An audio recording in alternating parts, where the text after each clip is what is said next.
The ghost in the mirror. Good evening, or perhaps good morning, depending on when the darkness finds you.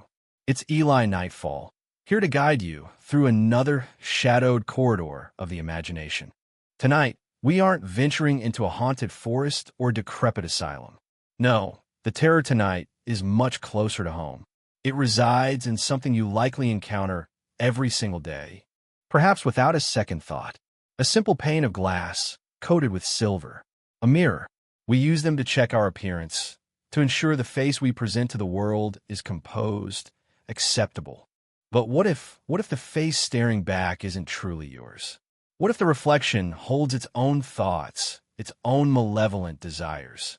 What if it wants more than just to mimic you? What if it wants to replace you? Settle in, dim the lights, and prepare yourself for the ghost in the mirror. The chill that plagued Eleanor Vance wasn't born of the New England drafts whistling through the ill-fitting sashes of her inherited Victorian home. It wasn't the persistent dampness clinging to the air in the lower rooms, a spectral humidity the ancient furnace couldn't banish. It was a specific cold, an intimate dread that seemed to radiate from polished surfaces, from the silent, watchful depths of mirrors. Eleanor had never liked mirrors, not truly. A quick, functional glance was all she usually allowed herself. Anything more felt risky, like peering over a precipice. But the mirror in her bedroom, the tall, imposing cheval glass that had belonged to her late great-aunt Clarice, that one was becoming a focal point for a fear so profound it felt woven into the very fabric of her being. It stood on the far wall, an ornate sentinel framed in wood so dark it seemed to drink the light. The carvings twisted like arthritic fingers, morphing into shapes that suggested grasping tendrils. Thorny roses turning into talons near its crest. The glass itself was old, perhaps original to the house, thick and slightly wavy, possessing that unnerving clarity only antique mirrors seemed to have, a clarity that felt less like reflection and more like observation. This house, Havenwood, had been Clarice's sanctuary and, some whispered, her prison. Eleanor, the unexpected heir, the last of the Vance line, had moved in 6 months prior, swapping the anonymous bustle of the city for these echoing, history-laden halls.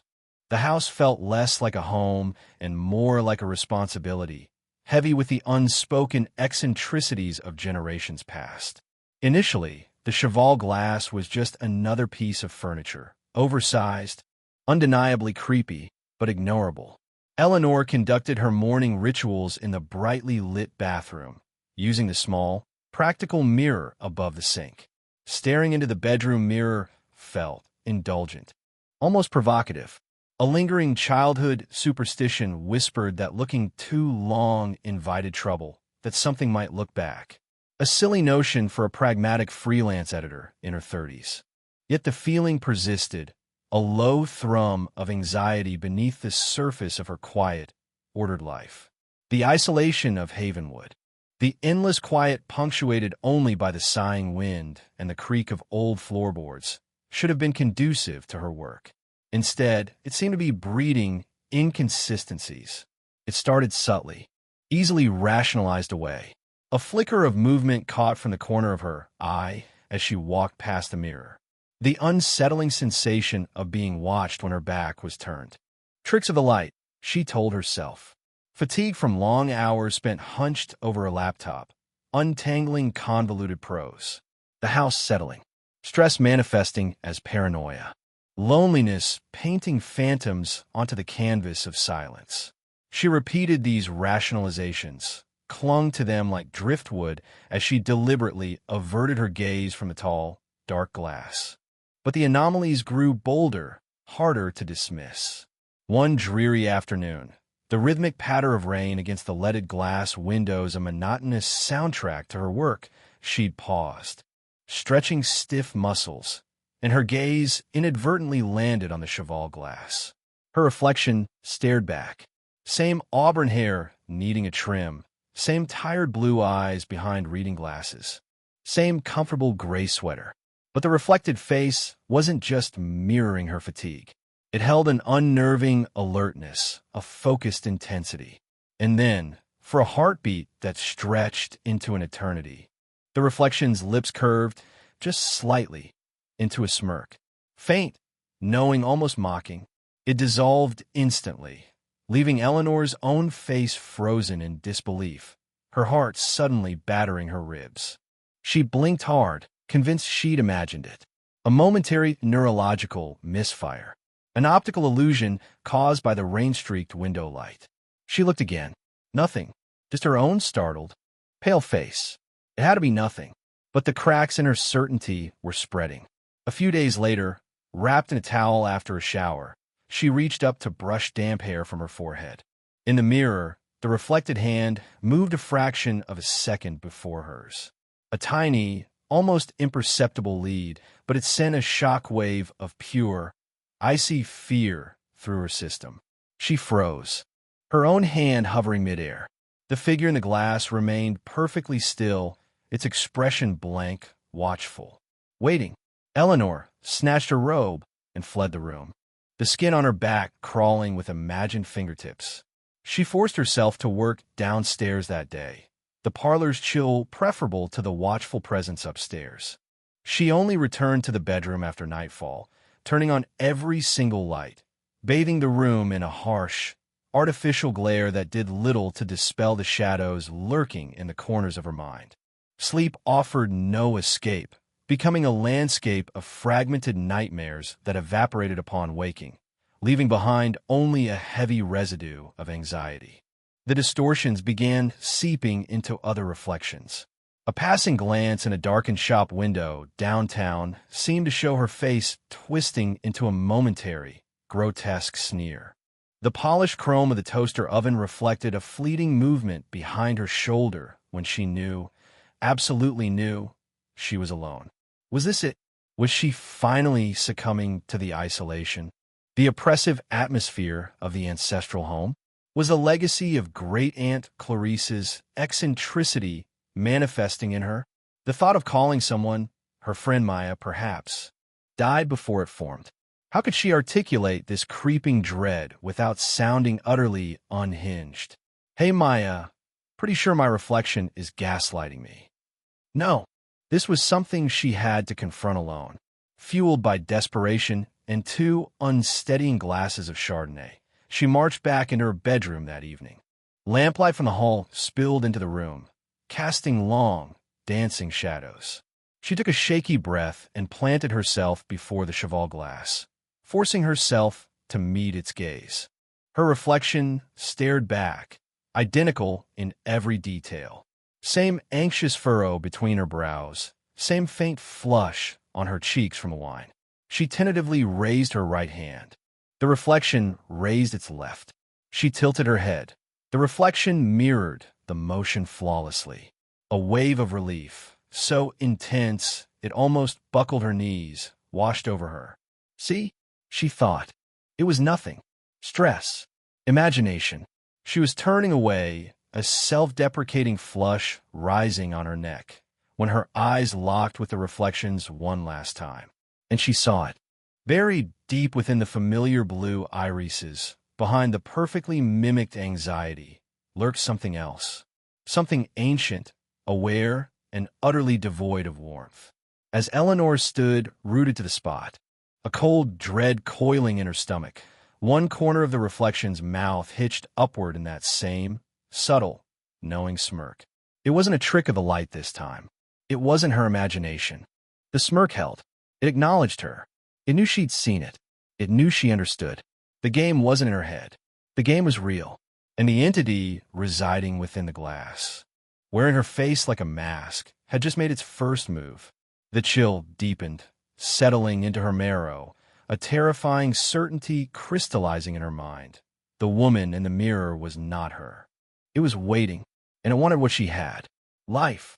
The first true crack has appeared, not just in Eleanor's perception, but perhaps in the barrier between worlds. What happens when the thing looking back at you recognizes itself as separate? What horrors await when it decides it deserves to be on this side of the glass? Stay with me. The reflection is only beginning to stir. Chapter 1. Shattered Likeness.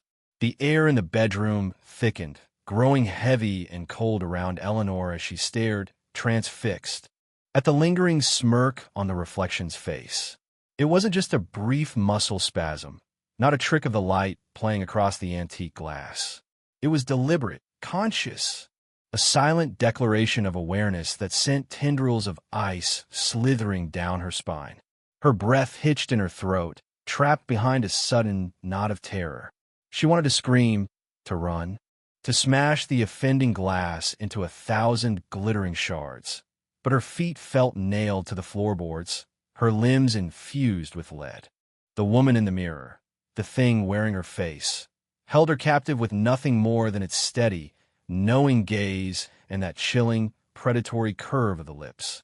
It looked almost pleased that the veil had dropped, that the charade of simple reflection was over. How long had it been watching her, hiding behind the perfect mimicry, waiting for this moment of mutual recognition? Weeks? Months? Since she moved into this cursed house? The silence stretched, taut and vibrating, broken only by the frantic thudding of Eleanor's own heart against her ribs. A sound that seemed impossibly loud in the stillness. Slowly, deliberately, Eleanor forced herself to break eye contact, wrenching her gaze away towards the relative safety of the floral wallpaper.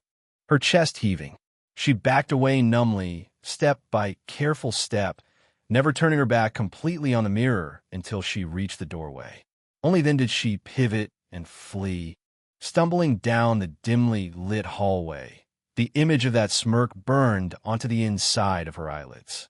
She didn't stop until she reached the kitchen, flicking on every light switch, flooding the room with harsh, sterile brightness. She sank onto a stool at the central island, trembling uncontrollably, wrapping her arms around herself as if to ward off an invisible chill. It was real. It wasn't stress. It wasn't grief over a great aunt she barely knew. It wasn't the isolation. It was real. The entity in the mirror was intelligent, aware, and hostile. And it was trapped, seemingly, on the other side of the glass, looking out at her world with undisguised longing and malice. What did it want? The answer echoed in the terrified silence of her mind. It wanted her life. Sleep was unthinkable. Eleanor spent the night huddled on the living room sofa, a heavy throw blanket pulled up to her chin, jumping at every creak and groan of the old house. She kept the lights on, all of them, banishing the shadows but doing little to dispel the icy dread that had taken root in her soul. Every reflective surface became a source of anxiety. The dark screen of the television, the glass covering a framed print, even the polished gleam of the silver teapot on the sideboard. Did they watch too? Were they all windows for that thing? Or was it confined solely to the cheval glass upstairs? The uncertainty was almost as terrifying as the certainty of the mirror's malevolence. When dawn finally broke, painting the eastern sky in weak, watery shades of pink and gray, it brought little relief. Sunlight might chase away literal darkness, but the shadow now stretched across her mind, chilling everything it touched. She needed to talk to someone. Even if they thought she was crazy, she couldn't bear this alone. With trembling fingers, she dialed Maya's number. Maya Rodriguez, her friend since college, was everything Eleanor wasn't: outgoing, relentlessly logical, grounded firmly in the tangible world. She worked as a software engineer in Boston, a city whose bustling energy felt a universe away from the sleepy isolation of Havenwood. "Ellie, you okay? You sound weird." Maya's voice, sharp and clear even through the phone line, cut through Eleanor's fog of fear. Eleanor hesitated. How much could she say? "Maya, something strange is happening here. In the house." She tried to keep her voice steady, aiming for concerned rather than hysterical. "Strange how? Like leaky pipes strange, or I think Great Aunt Clarice is haunting the pantry strange." Maya's tone was light, teasing, but underlined with genuine concern. Eleanor took a deep breath. More the second one, but not exactly Aunt Clarice. She described the mirror, omitting the smirk and the conscious mimicry, focusing instead on the unsettling feeling, the tricks of the light. the sense of being watched. She painted it as escalating unease, paranoia perhaps brought on by the house itself. "It's this huge old mirror in my bedroom," she explained, twisting the phone cord around her finger. "It just feels wrong. I keep thinking I see things moving in it when I'm not looking directly at it. It's probably just me being overtired and stressed. You know, the isolation getting to me." She hated the way her voice wavered, the way she downplayed the sheer terror she felt.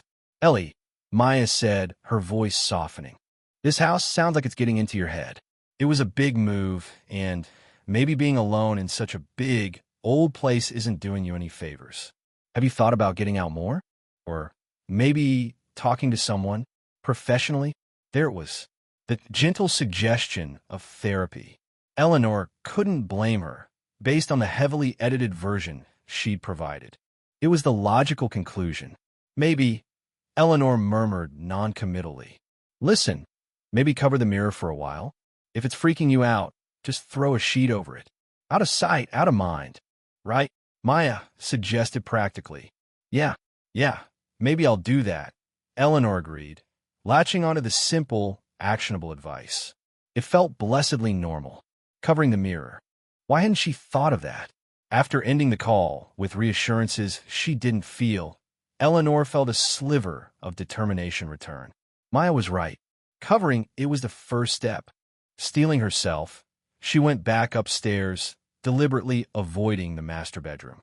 She found an old, dusty white sheet in the linen closet at the end of the hall, a closet that smelled faintly of lavender and mothballs, a ghostly scent of Aunt Clarice. Holding the sheet like a shield, she approached her bedroom door, her heart beginning to pound again. She pushed the door open slowly. The mirror stood exactly as she'd left it, its dark wood frame seeming to absorb the morning light filtering through the window, the glass surface holding the room's reflection in perfect, silent stillness. She took a deep breath and stepped inside, keeping her eyes fixed on the floor, then the ceiling, anywhere but the reflective surface. She moved towards it, the sheet held outstretched. Just as she was about to fling it over the top, her gaze flickered involuntarily towards the glass. The reflection was there, mimicking her posture, the white sheet held ready. But its eyes weren't looking at the reflection of the ceiling or the floor. They were fixed directly on Eleanor, and the expression wasn't fearful or hesitant. It was amused. A cold, calculating amusement glittered in those reflected blue eyes. And then, subtly, almost imperceptibly, the reflection shook its head, just a tiny, negative gesture. "No." Eleanor froze, the sheet slipping slightly in her suddenly nerveless fingers. Had she imagined it? It was so small, so quick. But the amusement in the reflection's eyes deepened, confirming the gesture. It didn't want to be covered. The sheet felt impossibly heavy. The simple act of throwing it over the glass suddenly seemed monumental, fraught with unseen consequences. What would happen if she defied it? She stood there for a long moment, locked in a silent battle of wills with her own image, the musty smell of the sheet filling her nostrils, the reflection's mocking gaze pinning her in place. With a surge of desperate defiance, Eleanor lunged forward, throwing the sheet clumsily over the mirror. It billowed out and then settled, draping over the ornate frame, obscuring the glass completely. The oppressive sense of being watched vanished instantly, replaced by a profound, echoing silence in the room. Relief washed over her. So strong she felt weak-kneed. She had done it. She had covered it. It was just a mirror, after all. Just glass and silver and wood.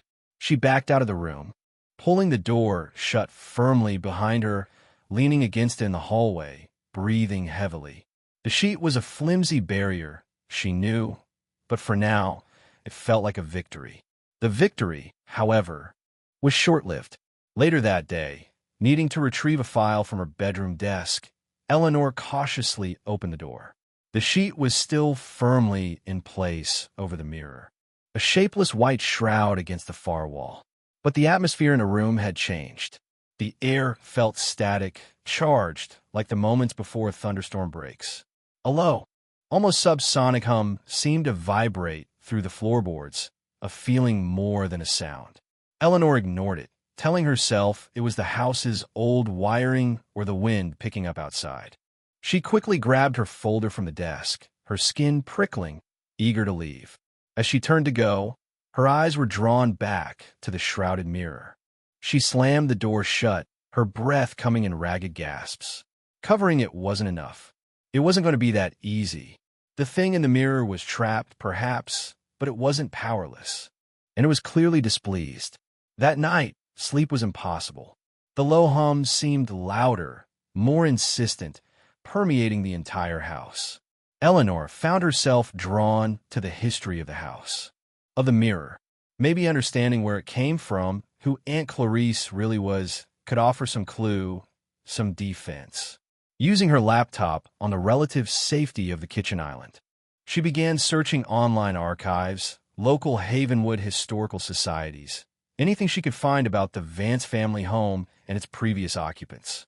She found articles about the house's construction in the late 1880s, mentions of her great-grandfather, a stern-looking man in sepia photographs, but little about Clarice beyond her birth and death dates, and a brief note about her reclusive nature. Then, she stumbled upon a digitized local newspaper article from the 1970s, mentioning an antique dealer in Havenwood, a Mr. Abernathy, who specialized in items from the town's founding families. Perhaps he knew something about the mirror, about Clarice's possessions. It was a long shot, but it was better than cowering in the kitchen. She found a number for Abernathy's Antiques and Curios and resolved to call him first thing in the morning. Anything was better than waiting for the reflection to make its next move. The hum continued, a persistent, unnerving thrum beneath the silence, a promise of horrors yet to unfold. The shattered likeness in the mirror had been hidden, but its presence felt stronger than ever, pressing against the thin barrier of fabric, waiting. Chapter 2. The Other Side of the Glass. The first pale rays of dawn did little to warm the chill that had settled deep within Eleanor's bones. Sleep had been a fleeting, tormented affair, punctuated by the persistent, low hum that seemed to emanate from the very walls of the house and vivid, fragmented nightmares she couldn't fully grasp upon waking. Images of swirling darkness behind glass, grasping hands, and eyes filled with cold, ancient light. She felt raw, exposed, her nerves frayed like old wires. The coffee she brewed tasted bitter and metallic, doing nothing to chase away the exhaustion or the gnawing fear. The closed door to her bedroom upstairs felt like the entrance to a tomb, a place she wanted to seal off forever. But the sheet, the flimsy white sheet, felt like laughably inadequate protection against whatever resided within the cheval glass. Knowledge, she thought, clinging to the idea like a lifeline. Understanding its history might be the key. With hands that still trembled slightly, she found a number she'd scribbled down the night before and dialed Abernathy's Antiques and Curios. The phone rang 4 times, each ring echoing loudly in the tense silence of the kitchen, before it was answered with a dry, slightly crackling, Abernathy's. The voice was male, elderly, and carried an undertone of weary patience, as if disturbed from a lifelong contemplation of dusty relics. "Yes, hello," Eleanor began, trying to sound composed, normal. "My name is Eleanor Vance. I recently inherited the old Vance house on Willow Lane. My great-aunt was Clarice Vance." There was a pause on the other end, long enough for Eleanor to wonder if the connection had dropped. Then, "Ah, yes, Clarice. Haven't heard that name in some years. Poor woman. Kept to herself, she did. You're the last of them, then?" "Apparently so," Eleanor confirmed, unnerved by his casual mention of Clarice being a poor woman. "Mr. Abernathy, I was hoping you might have some information about some of the furniture in the house. Specifically, a large standing mirror, a cheval glass, in the master bedroom. It's quite old, ornate darkwood frame." Another pause, this one laced with something that might have been caution. "Tall fella? Carvings look a bit lively, like vines trying to strangle each other." "Yes, that's the one," Eleanor said, a jolt of adrenaline mixing with her dread. He knew it. Can't say I handled it directly, Abernathy replied slowly, his voice lowering slightly. Clarice, she acquired that peace independently, long after her settling-in period, you might say. Must have been late 50s, early 60s. Came from out of state, I believe. Boston, maybe, or further. Wasn't a local piece, not originally. Do you know anything about its history before that?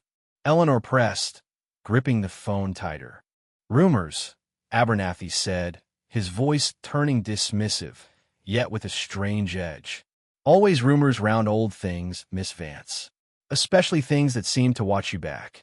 Eleanor's breath caught. He knew. Some folks used to call pieces like that soul catchers or spirit mirrors. Old wives' tales, mostly. Superstitions from folks who spent too much time looking at their own reflections, if you ask me. So they could trap echoes, or worse, that something might look out from the other side if you weren't careful. He chuckled, a dry, rasping sound. Nonsense, of course. Just glass and silver. Nonsense, Eleanor repeated numbly, the word tasting like ash in her mouth. Did Clarice ever mention anything about it? Did it seem important to her? Clarice didn't mention much to anyone, especially not towards the end. Abernathy stated flatly. But she kept that mirror pristine. Always polished, always angled, just so. Some might say she spent a good deal of time in that room. Found comfort in it, perhaps. Or perhaps obligation. Obligation? What obligation could there be to a mirror? Mr. Abernathy, these spirit mirrors, the stories, did they ever mention anything getting out? Her voice was barely a whisper. The antique dealer sighed, a sound like dry leaves skittering across pavement. Miss Vance, they're just stories. Folklore, meant to scare children away from vanity. A mirror reflects what's in front of it. Nothing more, nothing less. Sometimes, if the glass is old, flawed, the reflection can seem distorted. Tricks of the light, shadows, loneliness. It can play tricks on the mind, especially in a large, quiet house. It was the same rational explanation Maya had offered, the one Eleanor herself had clung to initially. Hearing it now, after what she'd seen, felt hollow, almost insulting. "Thank you, Mr. Abernathy," Eleanor said, trying to keep the disappointment and rising panic out of her voice. "You've been helpful. If you decide you want to part with any of Clarice's effects, the mirror included, give me a call," he added, a hint of professional interest finally surfacing. Though pieces like that, sometimes they're hard to place. People get spooked easily. He hung up, leaving Eleanor in a silence that felt deeper and more threatening than before. He knew more than he was letting on. She was sure of it. The soul catcher comment, the talk of things looking out, it wasn't just generic folklore. It felt specific, aimed. And Clarice, spending time with the mirror, an obligation? It painted a disturbing picture, not of a woman finding comfort, but perhaps one standing guard. Had Clarice known what was inside? Had she been keeping it contained? And now, with Clarice gone, had the entity sensed its chance? The hum, which had faded slightly during the call, seemed to return. A low, thrumming vibration felt more in her teeth than heard with her ears. It was centered upstairs, in the bedroom. Despite the sheet, despite the closed door, its presence pulsed through the house. Eleanor found herself avoiding anything reflective. She turned the polished toaster around to face the wall. She draped a tea towel over the microwave's glass door. She drank her lukewarm coffee from a ceramic mug, avoiding the faint reflection in the spoon she used to stir it. Paranoia, Abernathy would say. Loneliness. But it felt like self-preservation. Each reflection felt like a potential weak point, a crack through which that cold, observant intelligence might peer. Mid-afternoon, driven by a need for some semblance of normalcy, Eleanor forced herself to work. She set up her laptop at the heavy oak dining table, the room furthest from the master bedroom. She tried to immerse herself in the manuscript, a sprawling family saga set in post-Civil War Georgia, but the words swam before her eyes. Every creak of the floorboards above, every sigh of the wind against the windows made her jump. The low hum persisted, a maddening, almost subliminal vibration that frayed her concentration. Was it getting louder? Or was she just becoming more attuned to it? Around 4 o'clock, the pale afternoon light beginning to fade, she heard it. A distinct sound from upstairs. A soft, rhythmic thud. Pause. Thud. Pause. Thud. It was coming from the direction of her bedroom. Eleanor froze, her blood turning to ice water. It sounded like something heavy bumping gently against a wall. Or the floor. Thud. Pause. Thud. She strained her ears. Was it coming from inside the room? Or from within the mirror itself, muffled by the sheet? The rhythmic bumping continued, slow, deliberate, methodical. Like someone, or something, patiently testing its confines. Or perhaps signaling? She couldn't stay down here, pretending it wasn't happening. Ignoring it wouldn't make it go away. It was in her house, in her room. Maybe covering the mirror had only angered it, made it more determined. She had to see, clutching the heaviest thing she could find, a cast-iron skillet left on the stove. Eleanor crept out of the dining room and towards the main staircase. The hum seemed to intensify as she ascended, vibrating up through the soles of her slippers. The thudding sound grew clearer, more distinct. Thud. Pause. Thud. It was definitely coming from a bedroom. Her heart hammered against her ribs, a frantic counterpoint to the slow, ominous rhythm from behind the closed door. She reached the top of the stairs, her hands slick with sweat on the handle of the skillet. She crept down the hallway, each footstep swallowed by the thick runner carpet. The thudding stopped abruptly as she reached the bedroom door. The silence that followed was somehow worse, thick with anticipation. The hum, however, remained, a tangible pressure against her eardrums. Taking a ragged breath, gripping the skillet like a weapon, she reached for the doorknob. It felt cold beneath her trembling fingers. She turned it slowly, pushing the door inward just a crack, peering into the dimness within. The sheet was still draped over the mirror, a ghostly white monolith against the far wall. Nothing seemed out of place.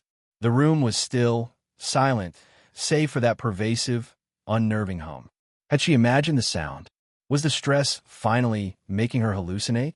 She pushed the door open wider, stepping cautiously inside. And then she saw it.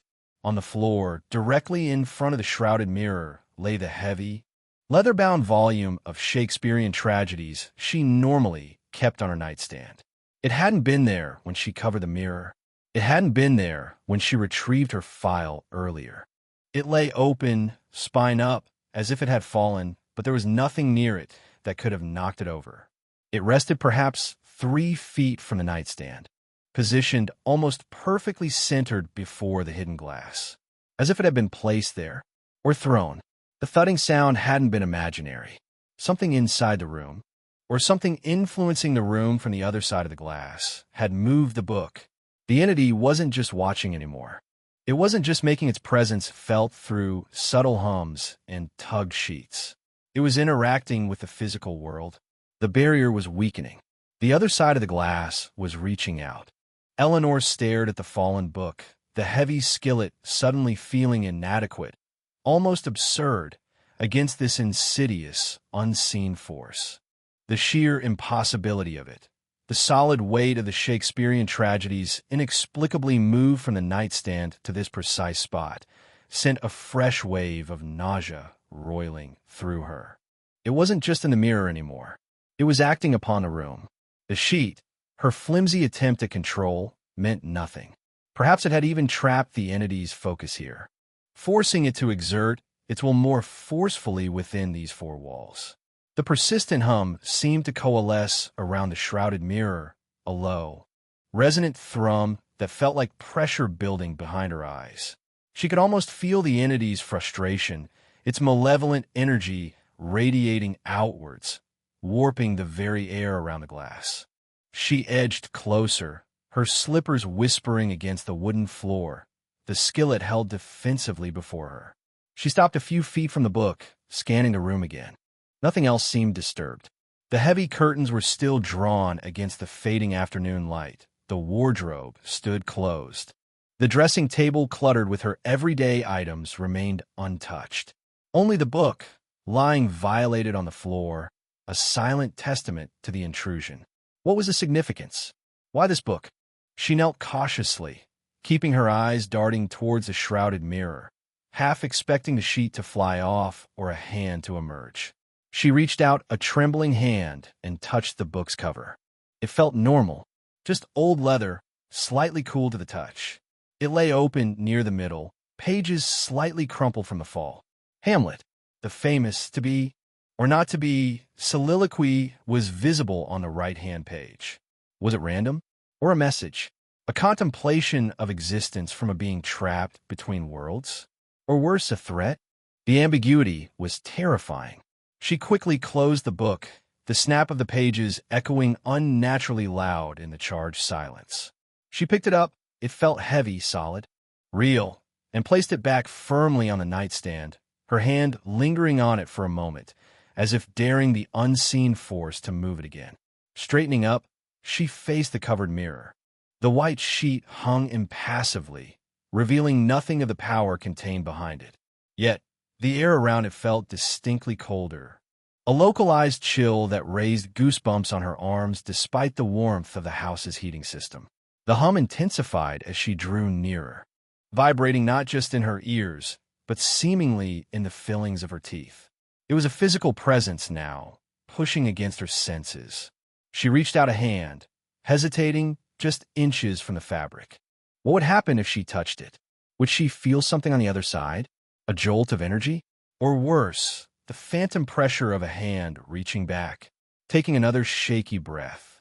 She pressed her fingertips lightly against the sheet, directly over where the glass would be. The fabric felt cool, slightly rough beneath her touch. Nothing happened. No jolt, no spectral touch.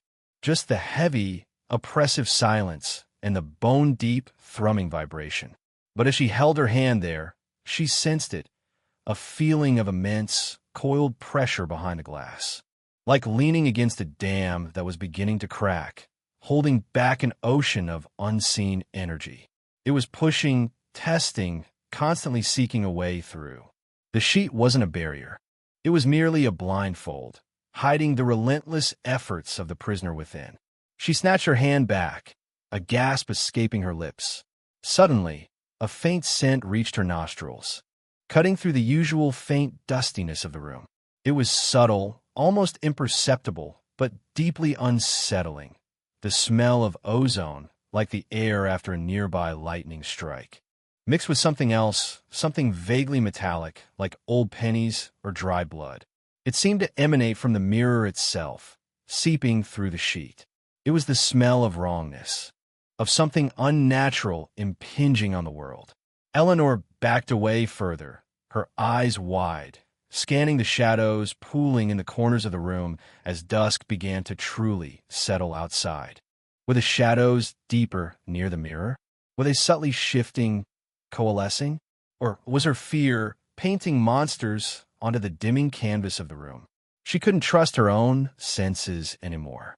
The entity was not just in the glass. It was bleeding out, affecting the environment, manipulating objects, altering the very atmosphere. How long until it could do more? How long until it didn't need the mirror as a conduit? The thought sent a fresh spear of terror through her. She had to get out. The impulse was overwhelming. A primal urge to flee the contaminated space, the house, Havenwood itself. Run back to the anonymous safety of the city, back to Maya, back to a world where reflection stayed put and books didn't move on their own. She turned, stumbling towards the door, desperate for escape. But as her hand reached the doorknob, a new sound stopped her cold. It wasn't a hum, wasn't a thud. It was a faint, dry scratching. It came directly from the shrouded mirror. Scratch, scratch, scrape, like fingernails dragging slowly, deliberately, down the surface of the glass, muffled by the sheet. Eleanor froze, listening, her blood running cold. Scratch, scrape, scratch. It was methodical, persistent, undeniably real. It wasn't just pushing anymore. It was actively trying to claw its way through. The sheet offered no resistance to the sound, only to the sight. What would she see if she ripped the sheet away? Would the glass be scored? Would spectral fingers be visible, leaving faint trails on the silvered surface?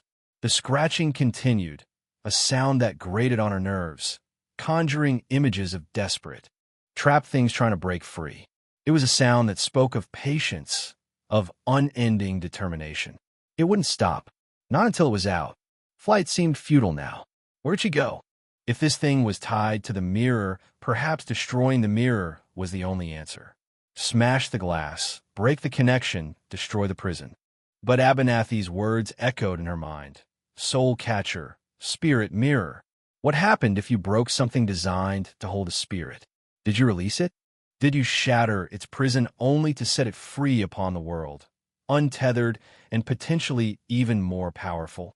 And if it was somehow linked to her, through the reflection, would destroying the mirror harm her too? The uncertainty was paralyzing. Trapped between the urge to destroy and the fear of the consequences, Eleanor felt utterly helpless. The scratching continued, a maddening counterpoint to the low, oppressive hum. Scratch, scrape. It was inside her head now, echoing in the chambers of her skull. She backed away from the door, retreating further into the room, circling warily around the shrouded mirror. Her eyes darted around, searching for she didn't know what. A weapon better than a skillet? An answer? An escape hatch from this waking nightmare? Her gaze fell upon the dressing table near the window. Amidst the clutter of perfume bottles and hairbrushes lay a small, silver-backed hand mirror, a gift from her mother years ago. She rarely used it. Now, seeing its reflective surface gleaming faintly in the dusk, a new, terrible thought occurred to her. If the cheval glass was a prison, were other mirrors potential windows? Could the entity see her through this small hand mirror? Could it use any reflective surface? She picked it up hesitantly. The silver back was cool against her palm. Slowly, dread coiling in her stomach, she turned it over. Her own face stared back, pale and wide-eyed in the dim light. For a heart-stopping moment, nothing happened, just her own terrified reflection. Relief began to wash over her, fragile and thin. Maybe it was confined to the big mirror. Maybe she was safe looking elsewhere. And then, behind her own reflected eyes, deep within the small circle of glass, she saw it. A flicker, a momentary distortion, like a heat haze shimmering over asphalt. Before she could react, before she could even fully process it, the image in the hand mirror shifted. For a split second, the face staring back wasn't hers. It was the same face, yes, but the expression was utterly alien, cold, triumphant, and filled with that same terrifying, predatory amusement she'd seen in the cheval glass. The smirk. It flashed across the reflected features in the small hand mirror, a silent, chilling message. I can see you. I'm everywhere. Eleanor cried out, dropping the hand mirror with a clatter onto the dressing table. It landed face down, hiding the horrifying image, but it was too late. The entity wasn't confined. The other side of the glass wasn't just behind the sheet. It was looking out from every reflection, everywhere. There was no escape. The clatter of the dropped hand mirror echoed the shattering of Eleanor's last shred of hope for containment. It wasn't just the cheval glass. It was everywhere. Any reflective surface, no matter how small or innocuous, was a potential portal for that malevolent consciousness. The feeling of being watched intensified tenfold, becoming a suffocating blanket woven from countless unseen gazes. She felt pinned, exposed like an insect under a magnifying glass. The bedroom, which had felt merely haunted before, now felt like the epicenter of an infestation, a place where reality itself was thin and porous. She backed away from the dressing table, stumbling slightly, her eyes darting frantically around the room, cataloging every potential reflective surface. The glass on the picture frame holding a faded photo of her parents. The polished brass knobs on the wardrobe, even the dark, glossy screen of her powered-off laptop sitting on the desk. Each one felt like a loaded gun pointed directly at her. The air crackled with unseen energy, the ozone and old blood smell thickening, catching in the back of her throat. The low hum vibrated through the floor, up her legs, settling in her chest like a physical weight. And the scratching, dear God, the scratching. It shifted, becoming faster, more frantic, no longer patient but filled with a desperate, hungry urgency. Scrape, scratch, scrape, scratch, scratch. It clawed not just at the glass, but at the edges of her sanity. "What do you want?" The words tore from Eleanor's throat, raw and ragged, echoing strangely in the charged air. She wasn't addressing the shrouded mirror specifically, but the pervasive presence filling the room, the house, her life. "Why are you doing this? What do you want?" Silence answered her, but it was a loaded silence, heavy with unspoken intent. The frantic scratching paused abruptly. The hum seemed to dip for a moment, the pressure lessening fractionally before surging back even stronger, accompanied by a sudden, gut-wrenching drop in temperature. The cold wasn't just the absence of heat. It was an active, biting chill that sank through her clothes, straight to her bones. Goose flesh erupted across her skin. Her breath plumed visibly in the air. And then, from the corner of her eye, she saw it. On the dressing table, one of her perfume bottles, a tall, slender glass decanter, wobbled precariously. It tilted, swayed, and then slowly, deliberately slid towards the edge. It teetered there for a breathless moment before crashing to the floor, shattering on the hardwood, releasing a cloud of cloying floral scent that warred sickeningly with the ozone-metallic tang in the air. Eleanor flinched violently at the crash, stifling a scream.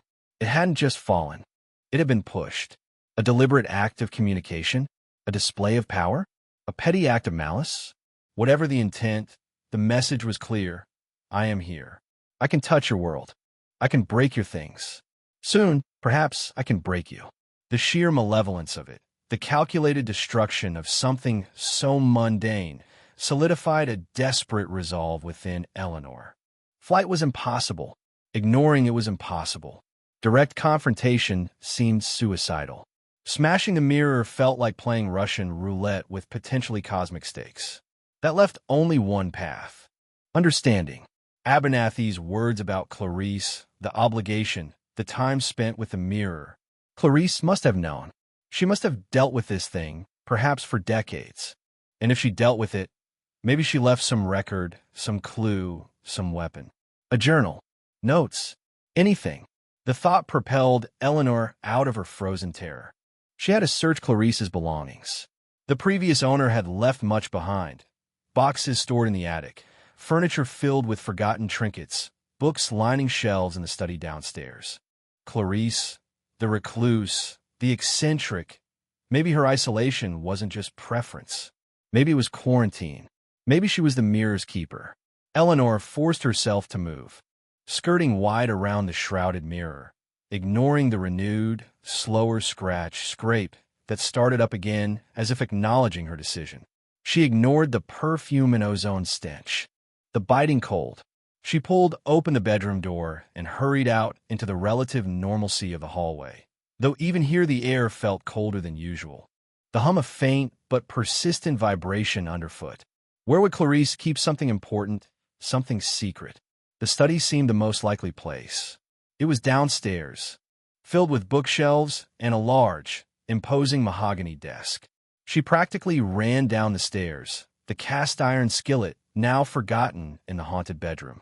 She flicked on lights as she went, flooding the lower level with illumination, needing the brightness to combat the encroaching dread. The study was at the back of the house, overlooking a neglected garden shrouded in twilight. It smelled of old paper, leather bindings, and faint pipe tobacco, a scent far more comforting than the one upstairs. Bookshelves lined two walls from floor to ceiling, crammed with volumes ranging from classic literature to obscure historical texts, and surprisingly, several books on folklore, spiritualism, and occult phenomena. Eleanor's eyes scanned the titles, a flicker of hope igniting within her. Clarice had been researching this. The desk dominated the center of the room.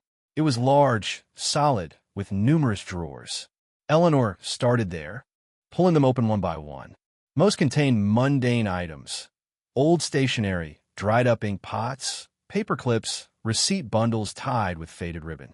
But in the bottom right drawer, Tucked beneath a stack of yellowed linen paper, she found it. A small, leather-bound book, much smaller than a standard journal, secured with a tarnished brass clasp. It wasn't labeled. It looked unassuming, easily overlooked. Her heart leaped. With trembling fingers, she worked the stiff clasp open. The pages were filled with Clarice Vance's handwriting, a tight, spidery script that became increasingly erratic as the entries progressed. It wasn't dated consistently, more like sporadic thoughts and observations. Eleanor sank into the worn leather desk chair, pulling the lamp closer, and began to read, her blood running cold as the first few entries confirmed her worst fears. October 17th. It arrived today, larger than I expected.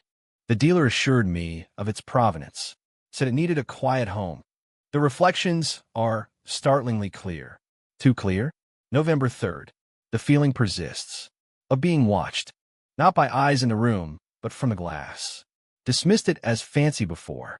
Harder now. Saw movement. My own reflection lingered after I turned away. December 1st. It showed me something. Not a reflection. A place. Dark. Cold. Full of whispers. Tried to pull me in. Fought it. Slammed the mental door. Left me weak for days. Must be stronger. February 19th. It hates being ignored. Small things happen. Objects moved. Cold spots. Scrabbling sounds at night. Trying to get my attention. Or wear me down. July 4th. It spoke. Not with voice. In my mind. Show me Eleanor. A baby then. Said she would be the next. Said the connection seeks its own. Blood. Likeness. Nearly broke me. Must protect her. Eleanor stopped reading, her breath catching at her throat. It showed me Eleanor. Said she would be the next. It knew about her. It had always known. Clarice hadn't just been dealing with it. She'd been actively fighting it, protecting Eleanor from afar. This wasn't just a random haunting. It was a targeted generational curse tied to the mirror, tied to their bloodline, tied to their likeness. She read on frantically now, scanning pages filled with Clarice's increasingly desperate attempts to understand and contain the entity. Descriptions of rituals gleaned from old books, attempts at warding, theories about the nature of the thing trapped within, an entity Clarice referred to only as the other or the glassling. It fed on attention, on fear, but also, chillingly, on proximity to its resonant host.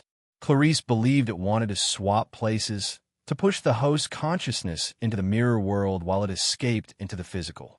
The obligation Abernathy mentioned was Clarice's lifelong battle to keep it contained, to weaken it through neglect and specific wards she tried to maintain. Wards that had clearly failed or faded after her death. As Eleanor absorbed the terrifying reality laid bare in her gray-tant's frantic script, the light from the desk lamp flickered violently. The hum intensified, surging through the room, making the floorboards vibrate. And from the hallway, drifting down the stairs from the floor above, came the sound. Scratch, scrape, scratch. Louder now, more insistent, no longer muffled. It knew she had found the journal. It knew she was learning, and it did not approve. Eleanor looked up from the journal, her eyes wide with terror, towards the dark entryway of the study. She was no longer just discovering the nature of her enemy. She had just declared war. Chapter 3. Cracks in reality. The scratching sound seemed to slither down the staircase, pooling like icy water in the hallway just outside the study door. It was louder, sharper now, stripped of the muffling effect of the sheet upstairs.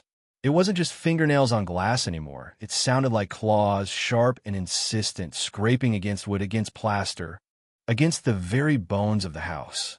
It was the sound of something trying to dig its way out, no longer content with the confines of the bedroom or the mirror. It knew she had the journal. It knew she held Clarice's secrets, Clarice's fight, in her hands. The fragile sense of safety she'd felt in the study evaporated instantly, replaced by the suffocating certainty that the entity's attention was now fully, malevolently, focused on her.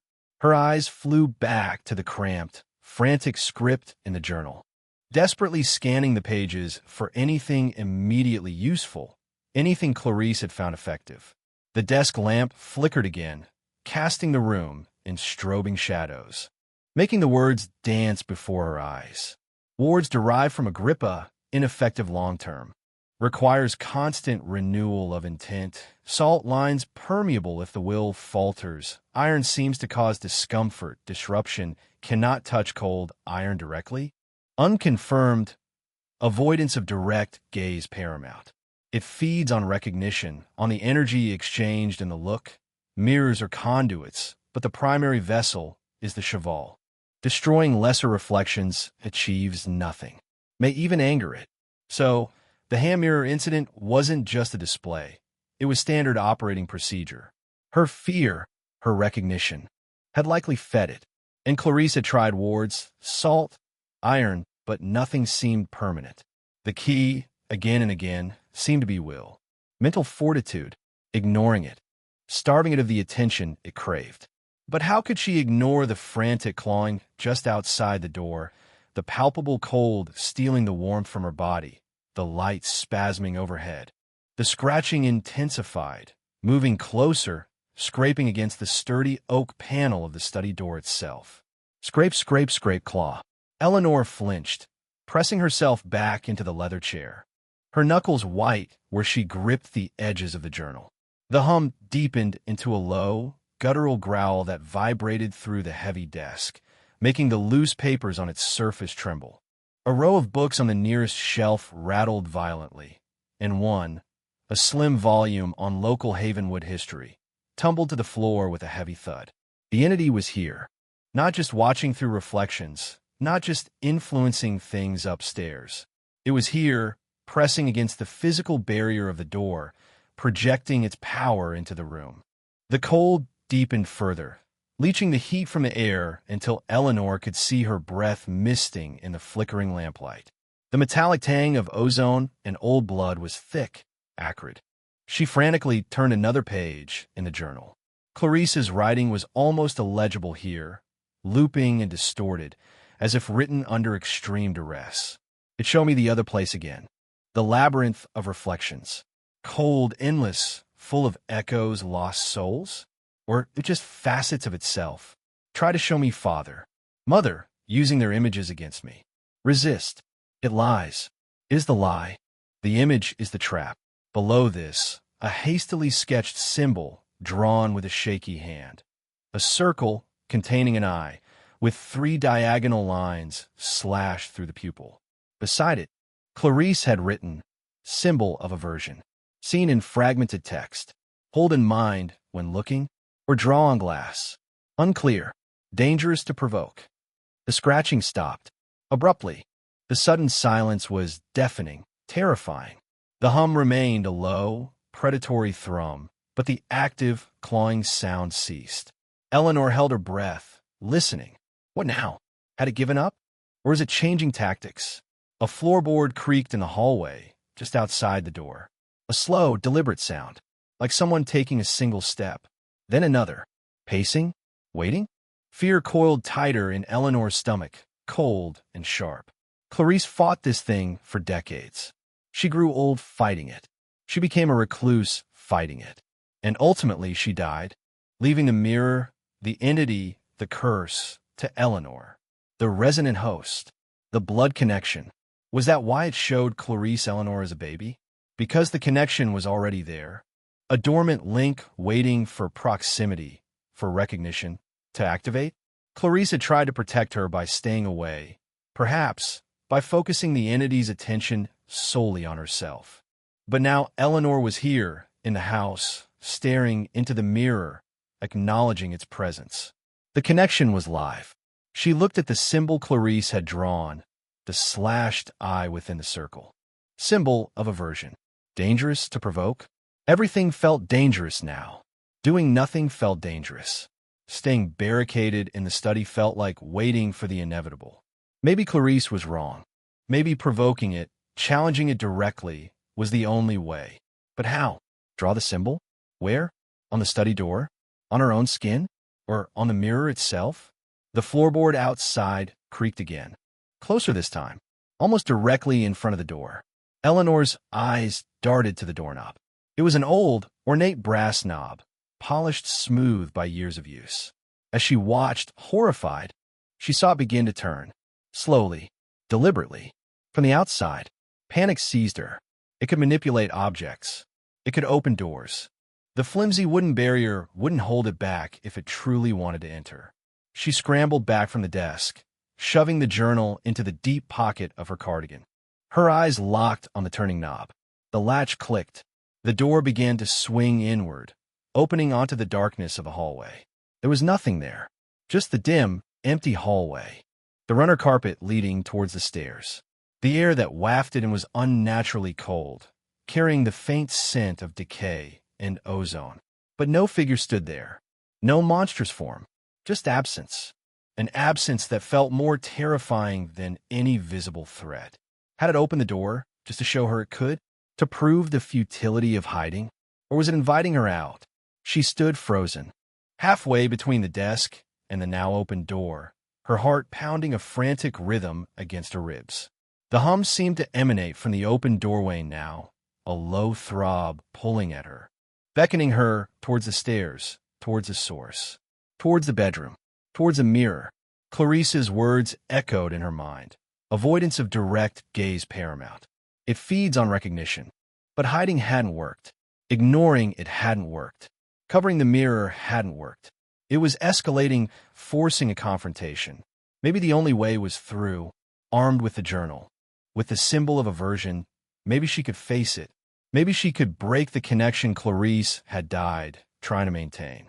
Taking a deep, shuddering breath that misted in the frigid air, Eleanor made her decision. She wouldn't cower in the study. She wouldn't wait for it to break down the door or shatter her sanity piece by piece. She would go upstairs. She would face the mirror. She would use Clarice's knowledge, Clarice's symbol, and try to fight back, clutching the journal in her pocket like a talisman. She stepped out of the relative sanctuary of the study and into the waiting, watchful cold of the hallway, the open study door swinging gently shut behind her as if pushed by an unseen hand. The path upstairs seemed impossibly long, impossibly dark, each step taking her closer to the other side of the glass. The journey up the wide, creaking staircase felt like descending into the abyss rather than ascending towards the second floor. Each step seemed heavier than the last, as if gravity itself was thickening, resisting her progress. The air grew colder with every footfall, the unnatural chill sinking deeper into her flesh, making her muscles ache. Shadows cast by the dim hallway light seemed to writhe in her peripheral vision, elongating into grotesque shapes, retracting just as she turned to look. The low, pervasive hum intensified, vibrating not just through the floorboards but seemingly within the marrow of her bones, resonating in her skull like a discordant chant. Faint whispers seemed to slither from the walls, indistinct and sibilant, like dry leaves blown across concrete or the rustle of snakeskin. Were they real, or just the auditory hallucinations of a mind stretched taut by terror? She couldn't be sure. It didn't matter. The effect was the same, eroding her resolve, prickling her skin with fear. Her hand tightened instinctively around the shape of Clarice's journal in her pocket, its small, solid presence a meager anchor in the swirling chaos of her senses. She reached the landing, pausing to catch her breath, though the icy air offered little comfort. The hallway stretched before her, darker than it should be, the familiar runner carpet seeming like a path leading to an execution. The door to the master bedroom was at the far end, and it was open, just a crack, perhaps 6 inches wide, revealing a sliver of the oppressive darkness within. Eleanor knew she had pulled it shut firmly when she fled earlier, after the incident with the book. It hadn't simply drifted open. It had been opened, another silent invitation, or perhaps a taunt from the entity. The hum was strongest here, pulsing rhythmically from the direction of the open door, a silent, malevolent heartbeat echoing in the preternatural stillness. The scratching sounds had ceased, replaced by this heavy, expectant silence, broken only by the frantic thudding of her own heart. Forcing her legs to move, she approached the bedroom door, her footsteps unnaturally loud on the floorboards beside the runner. She pushed the door open wider, the hinges groaning in protest. The room beyond was steeped in a chilling darkness that seemed to swallow the weak light spilling in from the hallway. The biting cold hit her like a physical blow, far more intense than anywhere else in the house.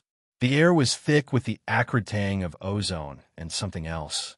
Something coppery and rank that made her gag. The scent she'd noticed earlier, now amplified, almost suffocating. The heavy curtains were still drawn tight, plunging the room into near blackness. But her eyes, adjusting slowly, made out the familiar shapes of furniture, the bed, the wardrobe, the dressing table, and against the far wall, the hulking shape of the cheval glass. Still shrouded in its white sheet, a ghostly monolith dominating the room. The sheet seemed different. It wasn't hanging limply anymore. It looked taut, stretched, as if pressed firmly against the glass from behind by an unseen force. And was it vibrating? She squinted, straining to see in the gloom. Yes. The fabric seemed to tremble with the intensity of the hum that originated from it, a low, powerful thrum that filled the room and pressed against her eardrums. Nothing else seemed overtly disturbed since she'd last been here. The shattered perfume bottle still lay on the floor. It sent a sickening counterpoint to the metallic wrongness in the air. But the focus, the energy, the presence was entirely centered on the shrouded mirror. Eleanor stood just inside the doorway, frozen by a fresh wave of indecision. Clarice's journal felt heavy in her pocket, symbol of aversion. Hold in mind when looking, or drawing glass. Holding it in her mind felt passive, weak against the palpable force radiating from the mirror. Drawing it where?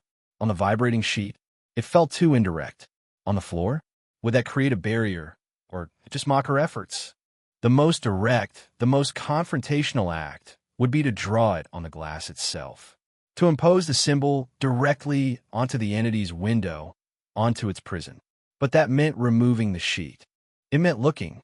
It meant facing whatever waited on the other side, armed with nothing but a hastily sketched symbol from a dead woman's journal and her own terrified will. Avoidance of direct gaze paramount. Clarice had stressed that, but avoidance hadn't worked. Avoidance had led to escalation. Maybe Clarice's caution was misplaced. Maybe the only way to break the cycle was to shatter the rule. To look, to confront, to fight. Her hand trembled as she reached into her pocket, her fingers closing around the cool leather of the journal. She pulled it out, fumbling in the darkness to find the page with the symbol. The lamp from the hallway cast just enough light for her to see the crude drawing. The circle, the eye, the 3 slashes through the pupil. She traced it with her finger, trying to burn it into her memory, trying to imbue it with some measure of power, some sliver of Clarice's desperate resistance. What should she use to draw it? Lipstick from the dressing table? A shard of the broken perfume bottle? No, that felt too risky, too messy. Then she remembered the heavy black marker she kept in her desk drawer downstairs for labeling storage boxes. It was still in the pocket of the jeans she'd worn yesterday, now slung over the back of the valet chair near the wardrobe. Keeping her eyes averted from the shrouded mirror, she crept towards a chair, retrieved the marker, its plastic casing cool and solid in her grasp. This would have to do. She turned back towards the mirror, the marker clutched tight. The sheet-covered glass loomed before her, pulsing with that low, powerful hum, radiating cold. The air before it felt thick, resistant, like pushing through water. She could feel the entity on the other side, aware, waiting, perhaps even anticipating this moment. Was this what it wanted? A direct confrontation? A chance to break through? Taking a deep, ragged breath that burned in the icy air, she reached out her free hand towards the sheet. Her fingers brushed the trembling fabric. It felt strangely brittle, charged with static electricity that made the hairs on her arm stand on end. She hesitated, her heart hammering against her ribs. This was it, the point of no return. With a choked sob that was half fear, half defiance, she gripped the edge of the sheet and pulled. The fabric came away easily, sliding off the smooth glass with a soft whisper that was lost beneath the heavy hum. Eleanor stumbled back a step, instinctively closing her eyes for a split second before forcing them open. Forcing herself to look. The glass of the cheval mirror reflected the dim, shadowy room back at her. It looked normal. Dark, antique glass, slightly wavy, catching the faint light from the hall. No obvious scratches marred its surface, despite the sound she'd heard. No cracks spiderwebbed across it. No monstrous visage leered out at her. There was only her own reflection, pale and terrified, standing in the gloom, the black marker clutched in her hand like a weapon. Relief warred with confusion. Was that it? Had covering it somehow reset something? But the oppressive cold hadn't lessened. The acrid smell still hung heavy in the air, and the hum intensified, shifting pitch slightly, becoming a deeper, more resonant thrum that seemed to vibrate in the very air she breathed. And the reflection, as she watched, holding her breath, she saw it. The subtle wrongness. Her reflection stood perfectly still, mirroring her frozen posture. But its eyes, they weren't wide with terror like her own. They were calm, watching, assessing, and deep within those reflected pupils, far behind the image of the dimly lit room, she saw that flicker again. That flicker of cold, ancient intelligence. The smirk didn't appear this time. Instead, the reflection slowly, deliberately, raised its left hand, the hand corresponding to the one Eleanor held the marker in. It raised the hand not in mimicry, but in invitation. A silent gesture. Proceed. The game was still on, and it was her move.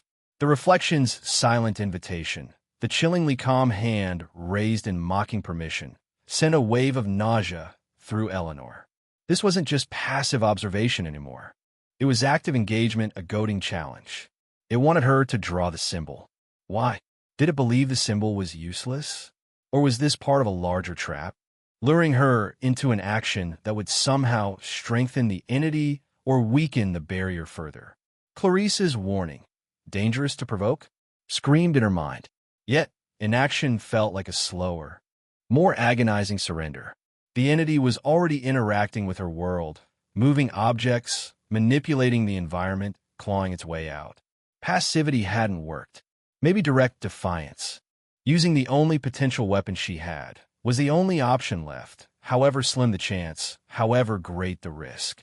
Her own hand, the one holding the black marker, felt heavy, numb, guided by a will that barely felt like her own, a desperate fusion of fear and flickering hope. Her gaze locked with the reflection's calm, watchful eyes that were hers, yet held an alien stillness, devoid of the panic churning within Eleanor herself. The hum deepened further, the vibrations in the air becoming almost visible, like heat shimmer distorting the edges of the room reflected in the glass. The cold intensified, biting at her exposed skin, making her teeth chatter uncontrollably. The metallic, coppery smell thickened, clinging to the back of her throat. Slowly, matching the deliberate movement of the reflection's raised hand, Eleanor lifted the marker. The reflection's eyes narrowed almost imperceptibly, a flicker of something, anticipation, amusement, crossing its features before settling back into that unnerving calm. Eleanor took a step closer, the polished wood floor cold beneath her slippered feet. She stopped just inches from the glass, close enough to feel the tangible cold radiating from its surface, close enough to see the minute imperfections in the antique silvering, close enough to almost believe she could reach through and touch the silent, watching woman on the other side. She remembered the symbol from the journal. Circle, I, 3 slashes. With a trembling hand, she uncapped the marker, the click echoing unnaturally loud in the humming silence. She pressed the thick felt tip against the cool, smooth surface of the glass. The marker squeaked faintly as she began to draw, the black ink stark against the dim reflection of the room. She started with the circle, her hand shaking so badly the line wobbled, imperfect. The reflection watched her, its expression unreadable, its own hand still raised in that silent, permissive gesture. Inside the circle, she drew the eye, elongated, stylized, mirroring the shape Clarice had sketched. Her breath hitched as she prepared to draw the slashes, the core of the aversion symbol. This felt like the critical point, the act of true defiance. As the tip of the marker touched the glass to draw the first diagonal slash across the pupil of the drawn eye, the reaction was instantaneous and violent. The deep hum abruptly cut out, replaced by a deafening, high-pitched shriek that seemed to tear through the very fabric of the air, originating from within the mirror itself. It wasn't a human sound. It was metallic, grating, like tortured metal scraping against glass, amplified 1,000 times. Eleanor cried out, clapping her free hand over her ear, stumbling back, the marker falling from her suddenly nerveless fingers and clattering onto the floor. The intense cold vanished, replaced by a sudden, suffocating heat that radiated from the mirror in waves, making the air shimmer and warp. The acrid smell intensified, burning her nostrils. She stared, wide-eyed and terrified, at the mirror. The symbol she had started drawing. The circle, the eye, the single slash glowed with a faint, sickly greenish light against the dark glass. But the reflection was gone. Where her own terrified image should have been, there was now only darkness.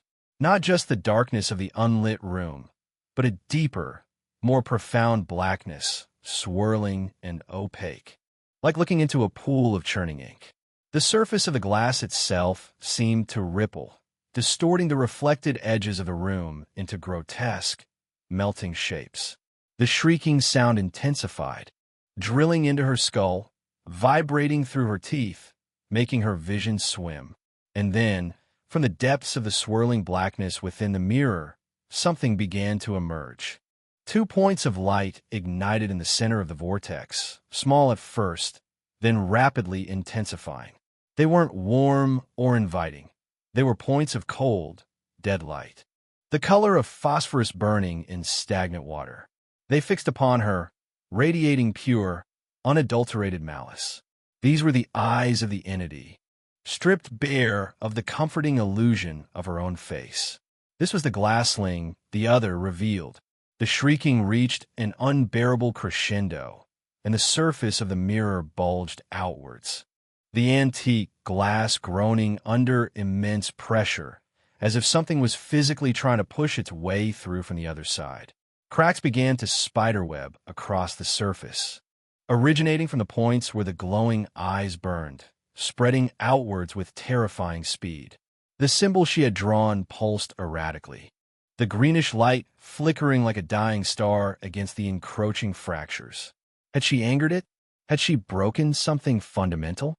Or had she, perhaps, finally wounded it, forcing it to reveal its true form? The mirror groaned again, a sound like tearing metal, and a long, jagged crack shot across the center of the glass, directly through the glowing, malevolent eyes. The shrieking abruptly cut off, replaced by an echoing silence, leaving only the sound of Eleanor's own ragged breathing and the faint, a permanent scar across the mirror's face, distorting the world it reflected into a fractured nightmare. The entity was still there, behind the cracks, behind the darkness, wounded perhaps, but undeniably present, its hateful gaze still fixed upon her. The confrontation hadn't ended it. It had only changed the rules of engagement. The echoing silence stretched, thick and heavy, punctuated only by the faint, high-pitched tink-tink-tink of the cooling, cracked glass.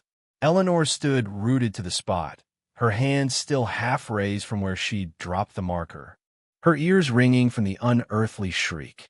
Her breath came in ragged, painful gasps, each inhalation burning with the residual heat and the lingering metallic stench.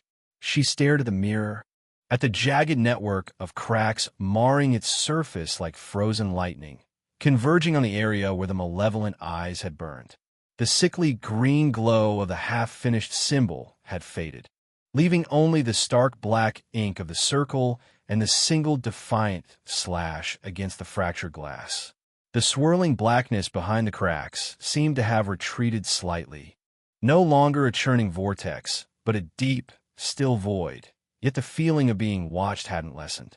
If anything, it was more intense, more focused, stripped of any pretense of mimicry. The entity was there, quiescent for the moment, perhaps assessing the damage, perhaps gathering its strength, its hateful presence, a palpable weight in the room. Slowly, cautiously, Eleanor lowered her hand. Her legs felt weak, trembling, threatening to buckle beneath her. She had done it. She had faced it, used the symbol, and survived. More than survived, she had wounded it, forced it back, shattered its stolen face. A tiny, hysterical bubble of triumph rose within her, instantly popped by the overwhelming terror of the unknown consequences. The mirror wasn't just a window anymore. It was damaged, compromised. What did that mean? Had she weakened its prison, making escape easier? Or had she crippled its ability to influence the world?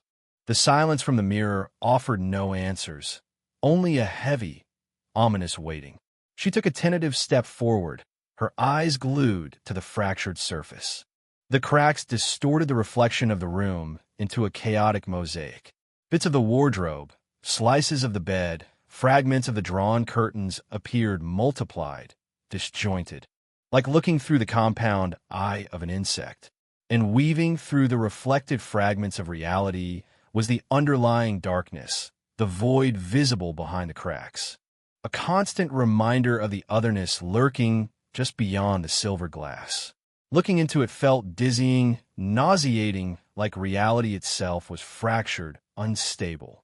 Where her own reflection should have been, there was only this broken, chaotic view interspersed with glimpses of utter blackness.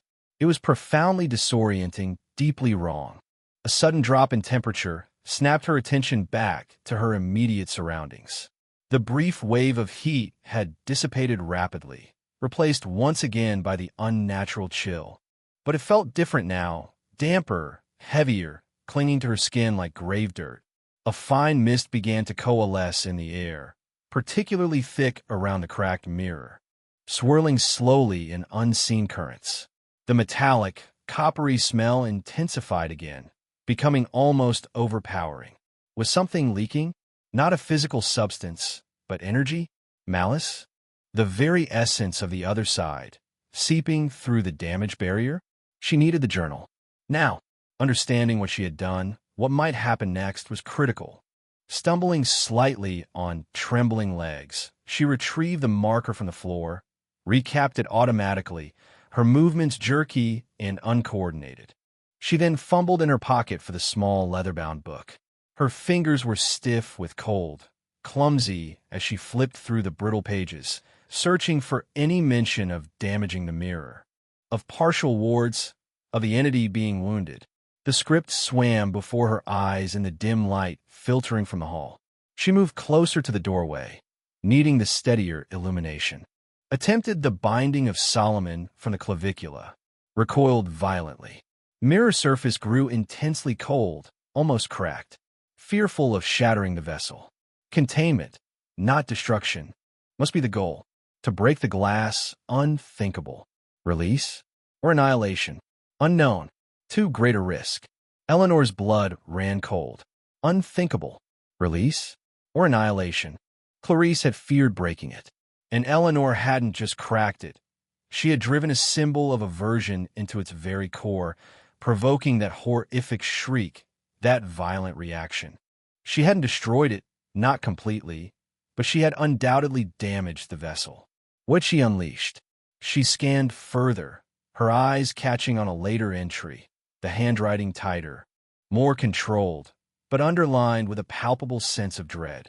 The integrity of the glass is paramount. It is not merely a window, but a structured prison.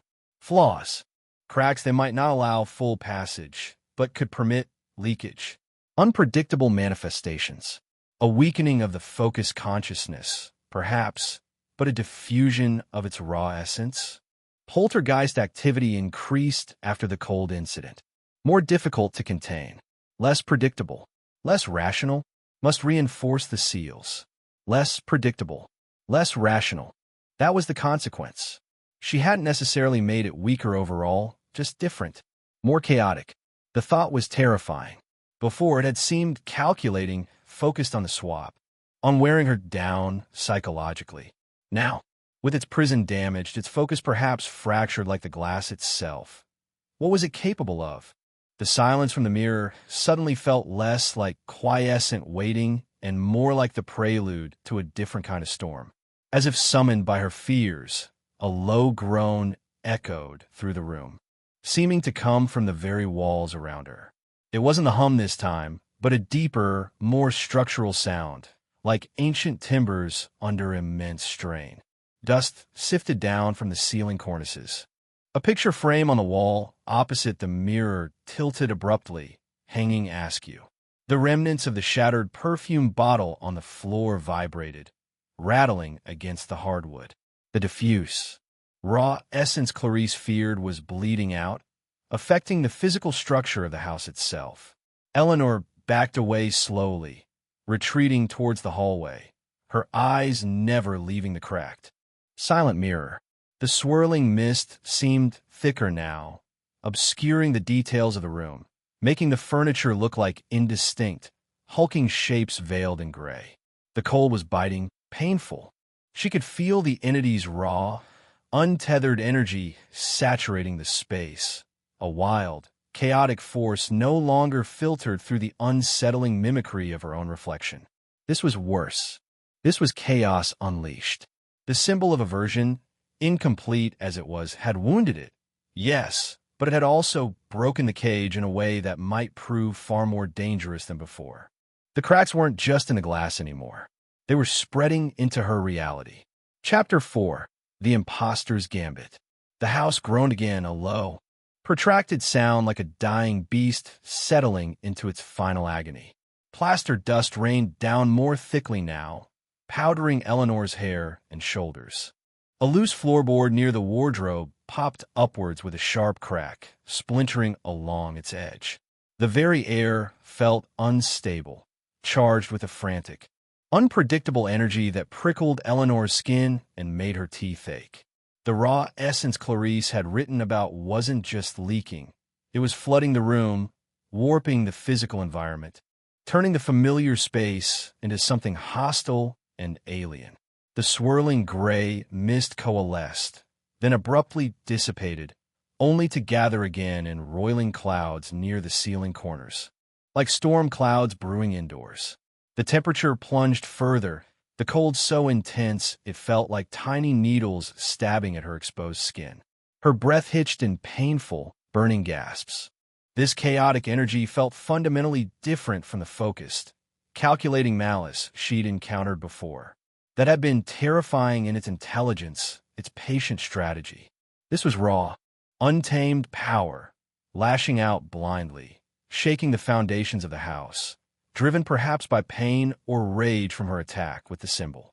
It felt less like a conscious entity plotting her demise and more like a natural disaster unfolding within the confines of the bedroom. Was this better or worse? A focused enemy might be reasoned with, perhaps tricked or trapped. A chaotic force. How could she fight something that seemed to lack reason, that simply was destruction? She retreated further into the hallway, pulling the bedroom door almost closed behind her, leaving only a narrow gap through which she could peer. She needed distance, needed a moment to think, away from the epicenter of the chaotic energy. The hallway felt marginally warmer, the air clearer, though the structural groans of the house still echoed around her, and the low, directionless hum persisted, an undercurrent beneath the more violent manifestations. She leaned against the wall, trembling, trying to force her panicked mind to work through the implications of Clarice's journal. Weakening of the focused consciousness, diffusion of its raw essence. Less predictable, less rational. Had she traded a cunning predator for a mindless destructive force? Or was this just another phase, another tactic? Was the entity feigning chaos to lull her into a false sense of security? To make her believe it was no longer capable of strategic thought? Clarice's words about the labyrinth of reflections came back to her. Cold, endless, full of echoes, lost souls? Or just facets of itself? Maybe the entity wasn't a single, unified consciousness. Maybe damaging the mirror had shattered its focus, allowing these other facets, these raw, chaotic elements, to bleed through. If so, was the core intelligence still there, behind the chaos, waiting? A sudden, sharp rapping sound startled her violently.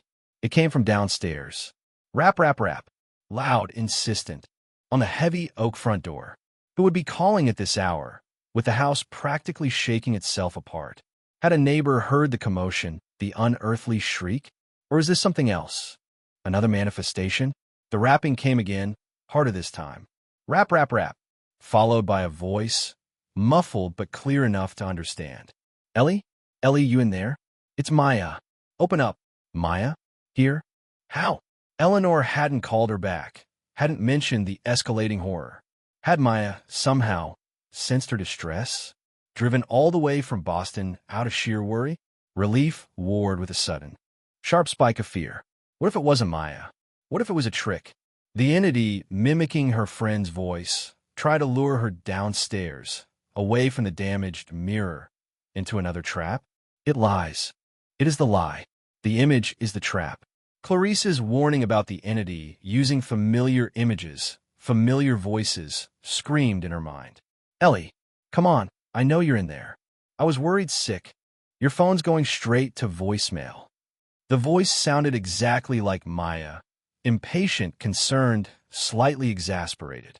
The rapping intensified, rattling the heavy door in its frame. Eleanor crept to the top of the stairs, peering down into the dimly lit entryway. She couldn't see the door itself, just the foot of the staircase and the pattern tiles of the foyer. The house groaned again, a low rumble vibrating through the floor. Maya, she called down, her voice trembling, barely audible above the house's complaints. Is that really you? Of course it's me. Who else would it be? The voice sounded relieved, but still urgent. Let me in, Ellie. What the hell is going on? The lights are flickering like crazy in here. It sounded like Maya. It felt like Maya. The sheer normalcy of her friend's exasperation was a powerful anchor in the swirling chaos. Maybe she had just come, driven by instinct, by friendship. The thought of having an ally, someone real, someone grounded, was overwhelmingly tempting. But the journal, Clarice's warnings.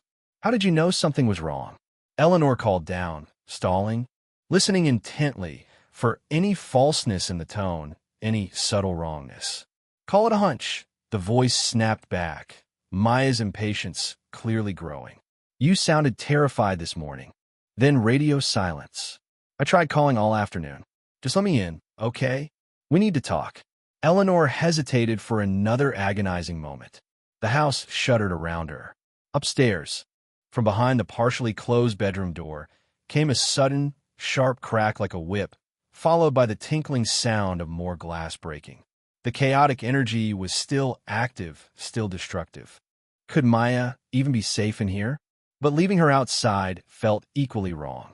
What if the entity somehow targeted her out there? Taking a deep breath, Eleanor made a decision.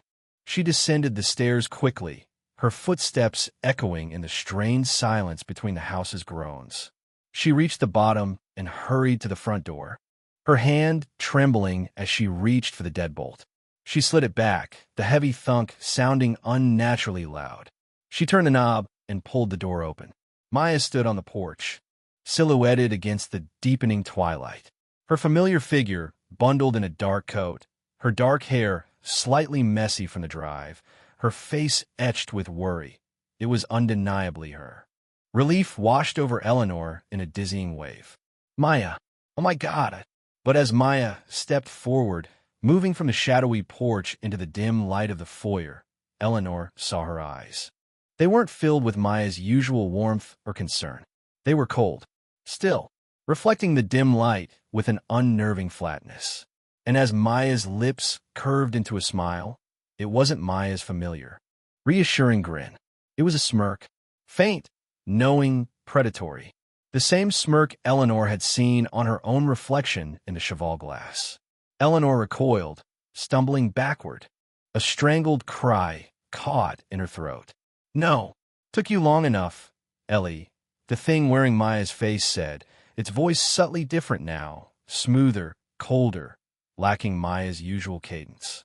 It stepped fully inside, pulling the heavy door shut behind it with a decisive click.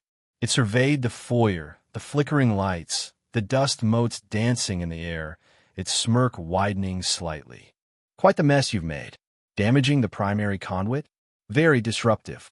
Forces one to seek alternative avenues. It gestured vaguely towards itself, towards the stolen face of Eleanor's best friend. Reflections aren't the only way in, you know. Strong emotional connections, fear, worry, they create openings too, especially when the host is distracted. The imposter took a step closer, its movements fluid, almost graceful, utterly unlike Maya's usually slightly clumsy gait. Eleanor backed away further, her heart hammering against her ribs, the earlier relief curdling into sheer, gut-wrenching terror. The entity hadn't been subdued by the chaos upstairs. It hadn't lost its focus. It had used the chaos, used her panic, used her friend's genuine concern as a smokescreen. An imposter's gambit. While she was focused on a fractured mirror, it had slipped out through another crack, latching onto the arriving Maya, possessing her, wearing her like a suit. It wasn't trapped anymore. It was here, in her house, standing right in front of her, wearing her best friend's face. Chapter 5. Beyond the Looking Glass. Stay away from me. Eleanor gasped, stumbling backward until her shoulders hit the wall beneath the staircase.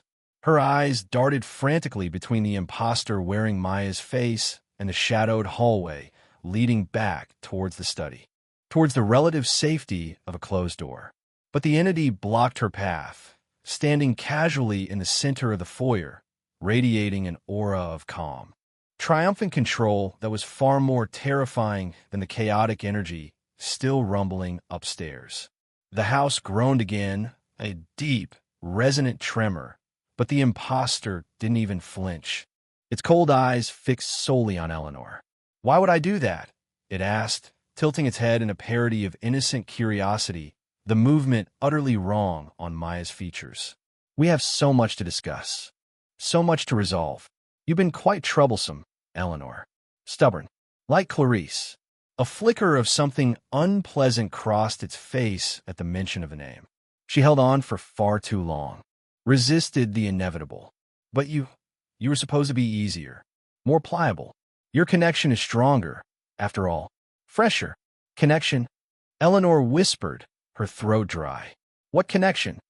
The imposter chuckled, a low, humorless sound that scraped against Eleanor's nerves. "Likeness, dear Eleanor. Resonance. Blood helps, certainly. The Vance lineage carries a certain permeability. But it's the likeness that truly matters. The reflection. The potential for a perfect swap. Clarice fought it by minimizing her resemblance, hiding from mirrors, letting herself go. But it let its cold gaze drift over Eleanor's features, a possessive, appraising look that made her skin crawl. "You look so much like the image I held for decades.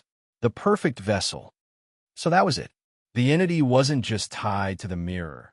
It was tied to the image it reflected, seeking a host who matched that image, who resonated with it. Clarice's eccentricity, her reclusiveness, hadn't just been about hiding the mirror. It had been about hiding herself, changing herself so she no longer matched the reflection, weakening the connection. And Eleanor, by simply being herself, by resembling the image the entity had fixated on, had unwittingly strengthened its claim. "But you damaged the primary conduit," the imposter continued, its voice hardening slightly, the smirk fading into a thin, cruel line. "The cheval glass. My window. My anchor. The chaos upstairs? That's the fallout. Raw energy bleeding through the cracks. Unfocused. Messy. It makes direct manifestation difficult. Unpleasant." It gestured again to its borrowed body.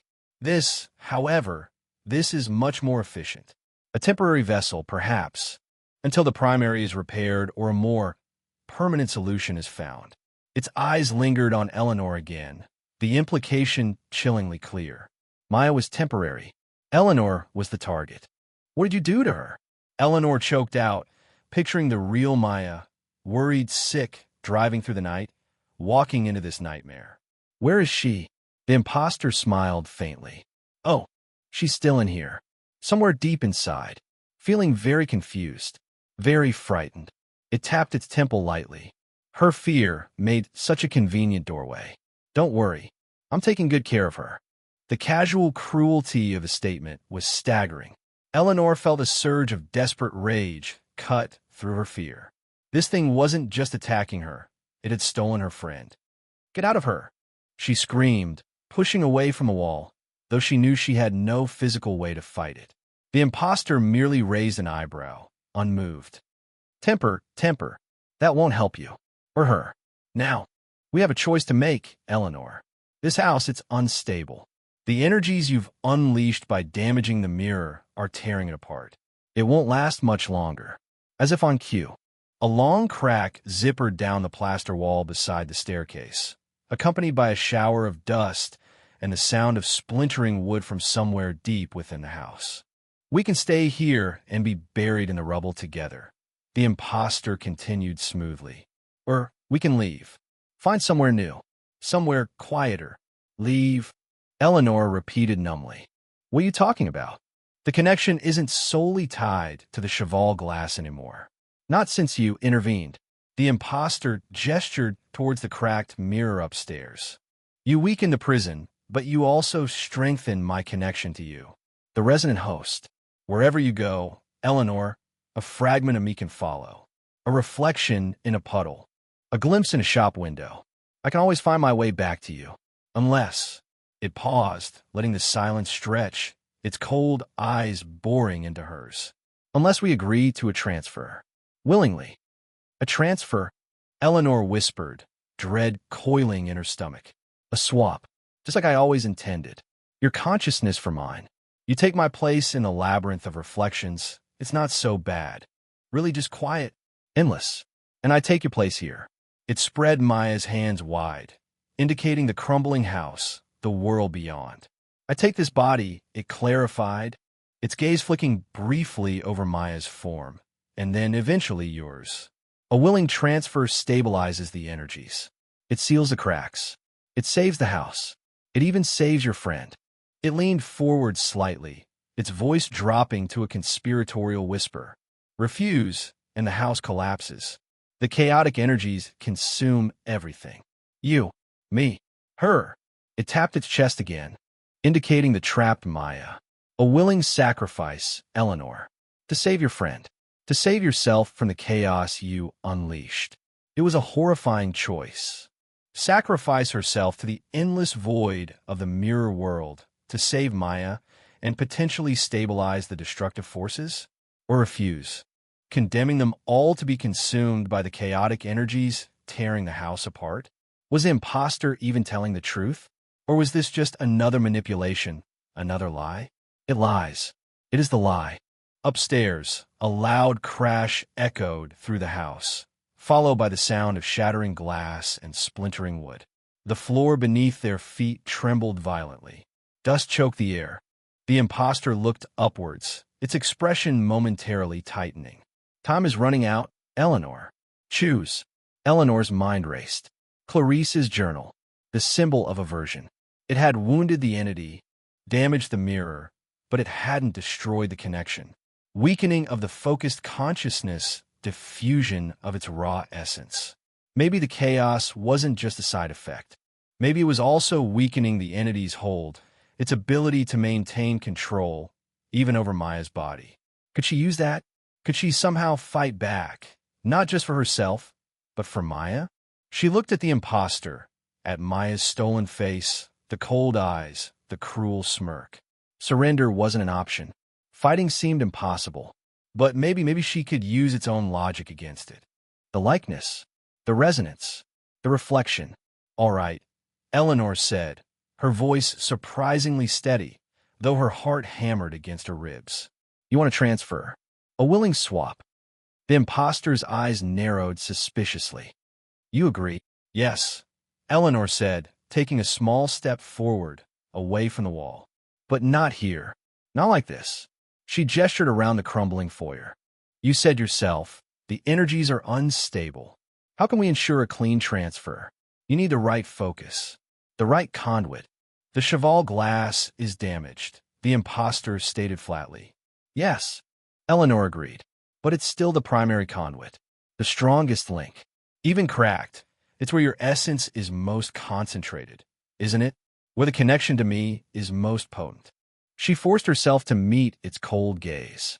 If we're going to do this, if I'm going to willingly go into the labyrinth, I want it done properly. At the source, in front of the mirror. The imposter stared at her, searching her face, clearly suspicious of her sudden compliance. Upstairs, another section of the ceiling groaned, threatening to give way. The urgency was real. Perhaps the entity felt it too, the need to secure a stable vessel, a willing transfer, before the chaotic energies consumed everything. Very well, the imposter finally conceded, a flicker of triumph in its eyes. A sensible precaution. Let's go. It turned, expecting Eleanor to follow.